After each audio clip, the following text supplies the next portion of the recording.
મિત્રો સ્ત્રીની દુકાન બેકરી સ્ટાર્ટ કરો. ગુડ મોર્નિંગ, જય શ્રી કૃષ્ણ. આજકાલ પાર્થની સવાર તો એના માસી હારે જ થાય છે. એ એના માસી હારે રમે ત્યાં સુધી હું મગની દાળ બાફતી આવું, અને હું મગની દાળ બાફી આવી ત્યાં સુધી તો એના મામા આવી ગયા હતા. પછી કેલાવીને ઓળાકો, પછી એના મામાના ખોરામાં બેસાડી મેં એને દાળ ખવડાવી દીધી.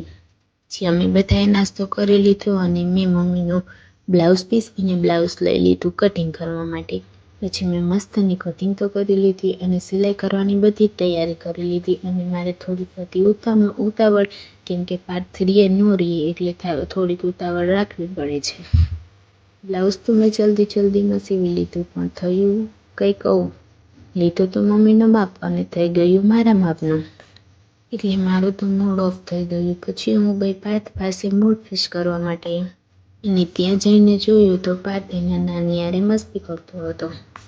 મેં મને કીધું, હું પાર્થને રમાડું છું ત્યાં સુધી તું જમી લે. આજે મમ્મીએ ગામડા ટાઈપ મસ્તની રસોઈ બનાવી હતી. પછી મેં જમી લીધું અને જમીને ફરી પાછું મમ્મીનું બ્લાઉઝ કટિંગ કરવા લઈ લીધું. અને આજે વખતે તો મેં મમ્મીનું નવું બ્લાઉઝ લીધું છે. ભગવાનનું નામ લઈને હવે જે થાય એ જોયું જાય. મસ્ત કટિંગ કરી લીધી અને બેસી ગઈ પાછી સિલાઈ કરવા માટે. હવે આ બ્લાઉઝ તો કેવું થાય એ તો કાલે જ ખબર પડશે.